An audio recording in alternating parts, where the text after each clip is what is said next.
Garmin Edge 1050 to kolejna odsłona najwyższego modelu komputera rowerowego w portfolio Garmina. Czy warto się nim zainteresować? Czym różni się od swojego poprzednika, modelu 1040? Kupić czy nie kupić? Na te i inne pytania odpowiemy w naszym materiale. Witajcie na kanale Sportowe Testy. Garmin dla kolarzy oferuje sporo.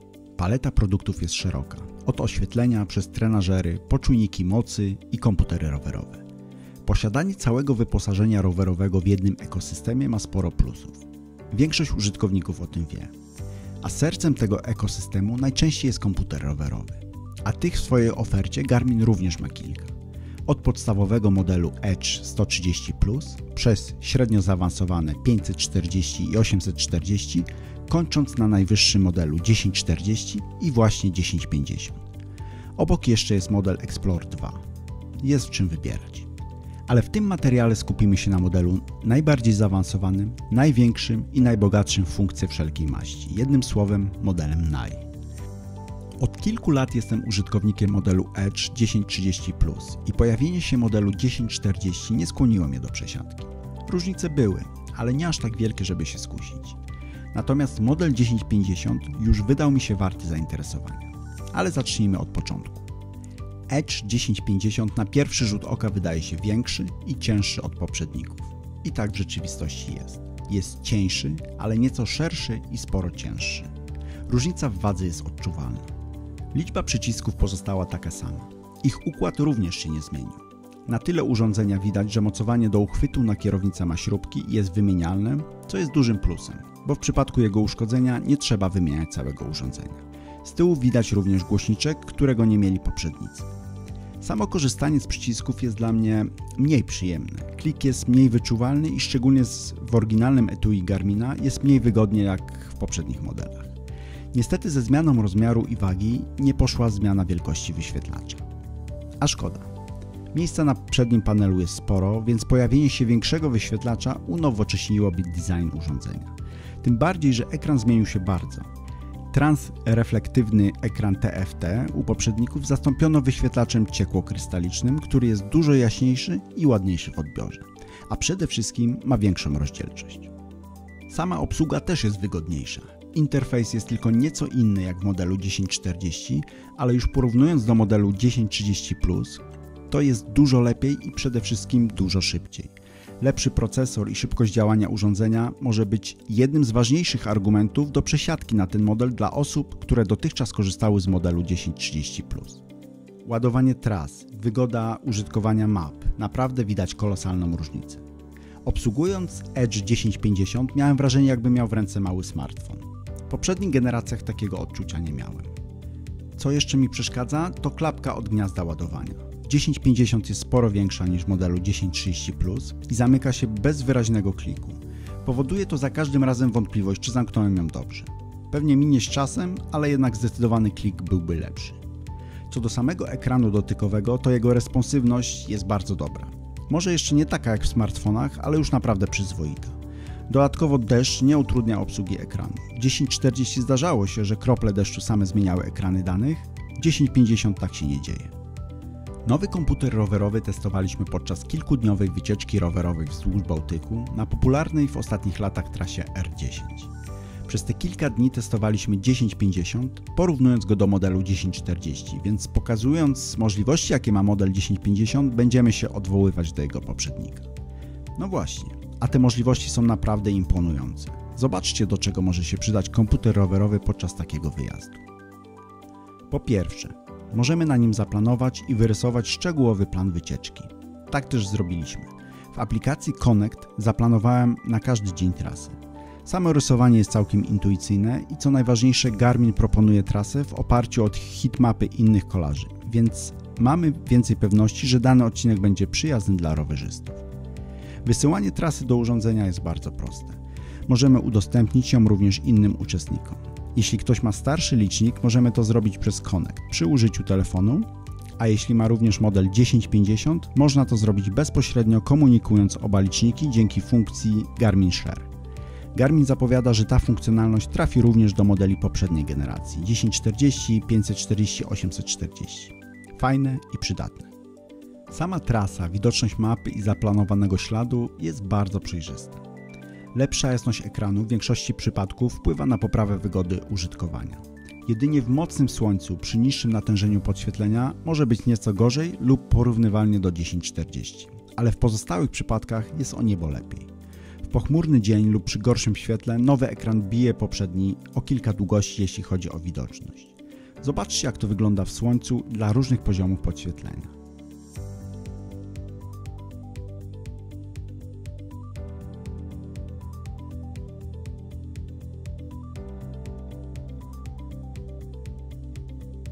Podświetlenie w 1050 musi być włączone, żeby cokolwiek na ekranie było widoczne. W 1040 tak nie jest. Jeśli je wyłączymy, na ekranie dalej widać dane. W 1050 już nie. Nie trzeba być wielkim specjalistą, żeby wydedukować, że podświetlenie ma wpływ na żywotność baterii. To również sprawdziliśmy, bo tak jak jaśniejszy ekran o wyższej rozdzielczości to ewidentny plus nowego modelu, tak niestety wpływa on na krótszy czas pracy baterii, co może być dla niektórych minusem. Podczas naszej wycieczki sprawdziliśmy to szczegółowo. Każdego dnia startowaliśmy oba modele z takimi samymi ustawieniami i obserwowaliśmy, jak sobie radzą, jeśli chodzi o zużycie baterii. Model 1040 mieliśmy w wersji Solar, więc również parametr nasłonecznienia był tutaj istotny. Zobaczcie, jak to wyszło. Parametry, jakie każdego dnia były niezmienne. Dzień pierwszy był bardzo słoneczny. Poziom podświetlenia urządzeń ustawiłem na 30%. Oba liczniki miały ustawiony GPS na tryb Multi-GNS. Aktywność trwała 4 godziny i 13 minut, rozłożona na cały dzień, a dokładnie 10 godzin i 38 minut. W 1050 było 15% baterii, a w 1040 13%. Wyniki dosyć zbliżone. Dzień drugi, dla odmiany pochmurny, bardzo mało słońca, podświetlenie podkręcone do 50%. Dodatkowo uruchomiony Group Ride. Podobnie jak poprzedniego dnia GPS w trybie multi. Aktywność trwała 3 godziny i 30 minut, rozłożona w czasie 6 godzin i 48 minut. 1050 zużył podobnie jak poprzedniego dnia 15%, za to 1040 dużo więcej, bo aż 33%. Wydaje się, że brak słońca był tutaj kluczowy dla gorszego wyniku 1040. W kolejnym dniu podświetlenie ustawiłem na automatyczne. Dzień ponownie był bardzo słoneczny, a GPS ustawiony na podwójną częstotliwość. Aktywność trwała 4 godziny i 10 minut, rozłożona na 7 godzin i 27 minut. W 1050 bateria spadła aż o 26%, podczas gdy w 1040 tylko o 11%. No i czwarty dzień. Ponownie z dużą ekspozycją słońca. Ustawienia jak poprzedniego dnia, aktywność trwająca 2 godziny i 46 minut w ciągu 4 godzin i 9 minut. Zjadła 18% w 1050 i 7% w 1040. Finalnie całą wycieczkę udało się przejechać w obu licznikach na jednym ładowaniu. W każdym z nich na koniec zostało około 30% baterii. W 1050 26, w 1040 36. W 1040 o 10 punktów procentowych więcej niż w 1050. Jakie wnioski płyną z tego testu? 1040 w wersji Solar, kiedy pogoda dopisuje, jest nie do pobicia. Jednak 1050 również poradzi sobie na jednym ładowaniu podczas kilkudniowego wyjazdu. Różnica pomiędzy tymi modelami jest zauważalna i pewnie będzie decydująca dla posiadaczy modelu 1040, że raczej nie warto przechodzić na nowszy model. Tym bardziej, że większość nowych funkcji z 1050 trafi również do 1040. Dosyć szczegółowo testowałem baterie obu modeli, bo jak zapowiedział Garmin, model 1040 ma być cały czas aktualizowany i ma stanowić alternatywę dla modelu 1050 właśnie w kwestii wyboru. Jaśniejszy i ładniejszy ekran, ale krótsza praca na baterii w modelu 1050 versus ciemniejszy ekran i większa wytrzymałość na jednym ładowaniu w modelu 1040. Dajcie koniecznie znać w komentarzach, co dla Was jest ważniejsze przy wyborze licznika. Co jeszcze przydało się podczas naszej wycieczki rowerowej? Funkcja grupowej jazdy. Group Ride umożliwia lepszą komunikację między kolarzami. Może to wydawać się trochę śmieszne, bo funkcja ta wymaga połączenia z telefonem. To dlaczego w to się bawić, a nie używać bezpośrednio tylko telefonu? Ale przetestowaliśmy to i w niektórych sytuacjach może być przydatne. Ale najpierw, jak to działa? Dzięki tej funkcji możemy tworzyć i udostępniać innym osobom kursy, wysyłać do nich wiadomości i obserwować ich na mapie. I działa to bardzo fajnie. Jadąc jak my podczas wycieczki rowerowej, nie zawsze tym samym tempem i w tym samym miejscu, dzięki Group Ride mogliśmy szybko zorientować się, gdzie są pozostałe osoby. Widać to wyraźnie na mapie. Możemy też wysyłać do nich wiadomości, np. o następnym postoju lub z prośbą o pomoc. Wiadomości są wstępnie zdefiniowane, ale możemy też dodać swoje własne. Jadąc tak w ciągu jednego dnia, spodobała nam się ta funkcja. Może być przydatna szczególnie jeśli jedziemy więcej niż 2 osoby, bo wtedy łatwiej się jest odnaleźć i zwołać do kupy. Co powinno działać lepiej, to przydałoby się wyeliminować w przyszłości konieczność pośredniczenia smartfona w komunikacji. Kiedyś ten moment musi nadejść, że urządzenie Edge będzie samodzielnym urządzeniem z funkcjami komunikacji między innymi użytkownikami tego typu. W każdym bądź razie 1050 jeszcze nie jest tym modelem, ale sama funkcja na plus. Przejdźmy do możliwości treningowych, jakie oferuje Edge 1050, a jest ich naprawdę sporo. W końcu to jedne z podstawowych funkcji, do jakich ten komputer został stworzony. W Edge 1050 możemy samodzielnie tworzyć swoje treningi albo w aplikacji Connect, albo bezpośrednio w liczniku.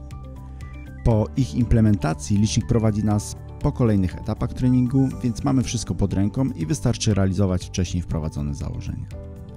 Są też treningi sugerowane przez samego Garmina. Podstawa to codzienne sugestie treningowe, które proponują nam trening na dany dzień w oparciu o poprzednie nasze aktywności. Jeśli wprowadzimy do kalendarza zbliżające się zawody, będzie dostosowywał propozycje treningowe do specyfiki tych zawodów. Idealne rozwiązanie dla osób, które nie trenują pod okiem trenera, a chciałyby dążyć do obranego celu. Sprawdza się fajnie i może urozmaicić codzienną jazdę. Sugestie treningowe możemy podglądnąć na kilka dni do przodu, co też jest bardzo przydatne. Możemy też korzystać z gotowych planów treningowych Garmin Coach dostępnych w Connect czy korzystać z segmentów Strava. Możemy też korzystać z przewodnika mocy, który wesprze nas i podpowie, jak rozłożyć siły na trasie, żeby przejechać ją zgodnie z planem. 1050 to idealny partner również do treningu w pomieszczeniu. Możemy go sparować z trenażerem i sterować nim z poziomu licznika. W bardziej zaawansowanych trenażerach możemy ustawić nachylenie, opór lub docelową moc, czy zrealizować zapisany kurs, gdzie zostanie na trenażerze odwzorowany profil wysokości danej trasy. Fajne urozmaicenie na treningi w pomieszczeniu. Możliwości treningowych mamy multum, a po ich zrealizowaniu mamy również dużo informacji i statystyk do analizy. Począwszy od poziomów wytrenowania, szacunkowego pułapu tlenowego, aklimatyzacji cieplnej i wysokościowej, czy obciążeń treningowych, czasu odpoczynku, określeniu współczynnika FTP. Na bieżąco podczas treningu możemy też śledzić poziom staminy, widząc, czy jedziemy poniżej lub powyżej naszych aktualnych możliwości. Edge 1050 oferuje tak dużo, że ciężko byłoby jednej osobie wykorzystać jego wszystkie możliwości. Jednak pozwala to na indywidualne dobranie sobie narzędzi treningowych, nawigacyjnych czy statystyk, których śledzenie na co dzień pozwoli na realizację naszych planów kolarskich. Jeszcze kilka słów o dokładności czujnika GPS. Tutaj nie warto poświęcać temu zbyt wiele czasu, bo krótko mówiąc jest idealnie. Multi-GNS i podwójna częstotliwość daje idealne odwzorowanie śladu. Zobaczcie fragment trasy po Półwyspie Helskim. Ślady 1050 i 1040 idą idealnie koło siebie zgodnie ze śladem rzeczywistym. Podobnie było z pomiarami dystansu. Ewidentnie komputery rowerowe mają łatwiej niż zegarki biegowe. Ekspozycja licznika na kierownicy, brak takiej ruchliwości jak jest w zegarku podczas biegu powoduje, że ślad jest idealny. Warto jeszcze wspomnieć o kilku dodatkowych funkcjach, które Edge 1050 oferuje. Te związane z bezpieczeństwem. Niektóre są już znane z poprzednich modeli, jak obsługa radarów Varia, dla mnie niezbędne, ale też nie wszędzie. W mieście, kiedy jedziemy po ścieżce rowerowej przy ruchliwej ulicy, się nie sprawdzi, ale już jadąc po małych uliczkach daleko za miastem, gdzie samochody jeżdżą rzadko, może nas skutecznie ostrzegać, kiedy zbliża się pojazd. Jadąc z prędkością już w okolicach 30 km na godzinę, zadziała szybciej niż taki samochód usłyszymy. W 1050 pojawiła się zaskakująca funkcjonalność – dzwonek. Pewnie mało kto by się spodziewał, ale uważam, że ma on taki potencjał jak latarka w niektórych zegarkach Garmina. Jak się pojawiła po raz pierwszy, większość się śmiała, a teraz jest to funkcjonalność przez większość użytkowników oceniana jako bardzo przydatna. Dzwonek działa bardzo dobrze, ale żeby był w pełni funkcjonalny, to musimy mieć pod ręką Pilot Edge. Wtedy możemy ustawić dzwonek na przycisku funkcyjnym i skorzystać z niego bez odrywania ręki od kierownicy. W innym przypadku nie ma to większego sensu. Dodatkową minusem jest to, że nie ma regulacji głośności dzwonka. W wielu przypadkach jest ona wystarczająca, ale zdarzały się momenty przy ruchliwej trasie, gdzie był mało słyszalny. Zobaczcie, jaka jest różnica w poziomie głośności versus dzwonek tradycyjny.